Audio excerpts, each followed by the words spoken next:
When God gives a vision, He always makes provision. And brother, has He made that true to us.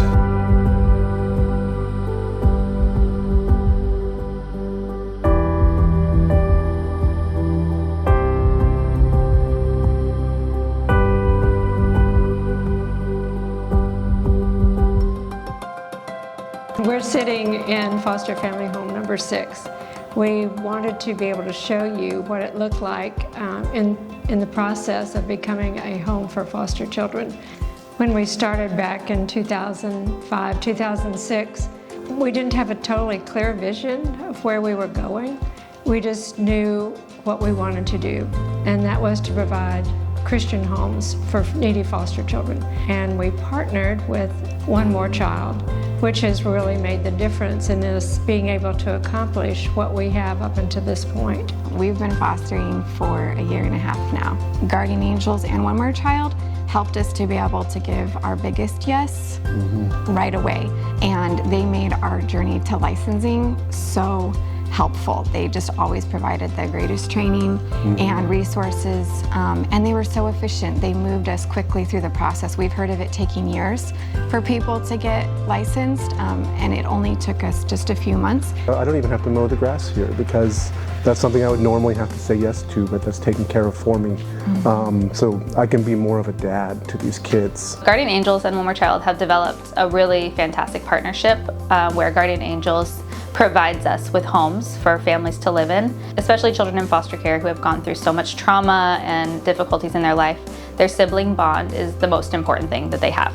We're able to have families live in these homes for free so that they can take in these large sibling groups. Everything you've known is completely gone. Like, at least we had our siblings, so then we could lean on each other. We were 11 and 9, but then our younger sisters were 7 and then 3. At least having something that was familiar was helpful instead of in submerging into an entire new experience. You know, having someone to do it with was a lot easier of a transition. Who are the heroes that are involved in our ministry is our foster parents. We stand amazed every day as we hear stories of how God uses them to care for children, to sacrificially provide for children. We began our foster care journey a long time ago. We've had somebody else's child in our house since 1984. And we discovered the Guardian Angels program, which then led us to One More Child. The homes that the Guardian Angels have provided for us to foster out of are amazing. They are truly gifts. They're 6-bedroom homes that have 7 bathrooms. It's set up in an environment where we could be a family to all of them. I couldn't have designed a better home than what they've got here on campus. Not only the house itself and the way it's set up, but having the other foster parents right across the street, somebody to cry with and pray with, and, oh, can you pick my kid up? I have an emergency, has worked out beautifully for us. That was our house. Yeah, that one. That was our house, and then The family that moved in there, their biological daughter's still one of our best friends. Okay, you still keep in contact? Yeah, we see her every time we're down here. Our first 2 homes were built back in 2013, and then we built number 3, and then 4, 5, and now on number 6. It's just been an amazing process to see God through His people provide every need we had to make this a dream come true. A lot of our families here have been able to work well with biological families, so we've seen a lot of sibling groups come in and be able to be reunified through the work that the families on the campus are doing. Kids don't come into foster care because they're bad kids. Kids come into foster care because the adults in their lives are making a series of bad decisions. My husband and I are very committed to not only working with the kids, but trying to get the parents back on the right track. So we do a lot of visits together. We encourage the parents to come to church with us so they can sit with us, sit with their kids, and try to help heal some wounds in their family. So it's a family adventure, not just about the kids. Well, for being with our biological parents, we wouldn't really be thinking about a future in college and everything because we never had the money. Yeah, and I think it would have just been day-to-day survival mode, not really Dreams and hopes. I don't think we'd be sitting here in front of you if it weren't for them.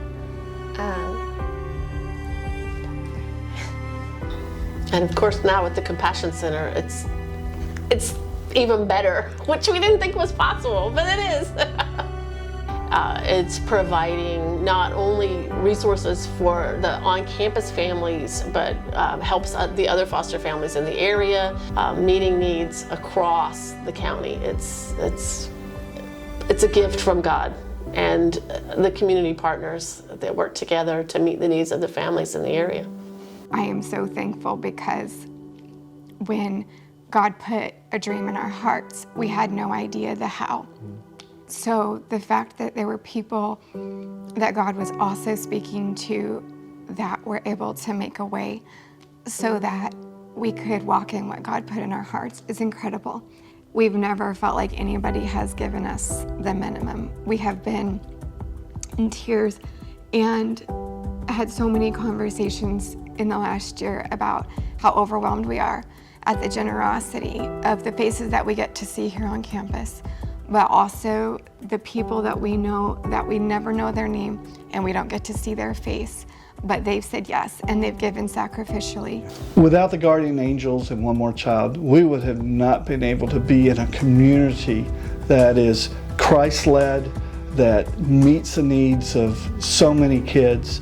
We've been able to touch lives and change lives, not for just today, but for their futures.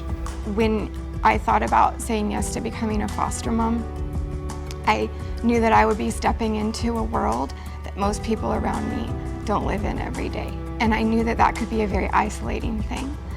We have had community. We haven't felt alone. We've built relationships.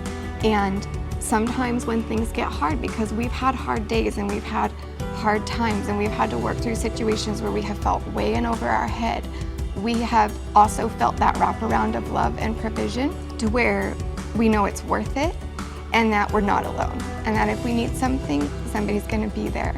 To anybody considering foster care in any capacity, you don't have to be a foster parent. You can make meals for foster parents, you can babysit for foster parents, you can provide diapers or wipes. There's a million ways to help, and there are a million children who need it. So if you have any part of foster care on your heart, if you want to be involved in any way, please call us, even if it's just sending a box of diapers once a month to somebody. It impacts more than you know to not have to pay for diapers that month. Of course, foster parents are always needed, so if you are interested in foster care at all, we'd love to talk to you about where you fit best and what you can really do to help kids. When God touches your heart, He allows you to step forward in faith to take that next step.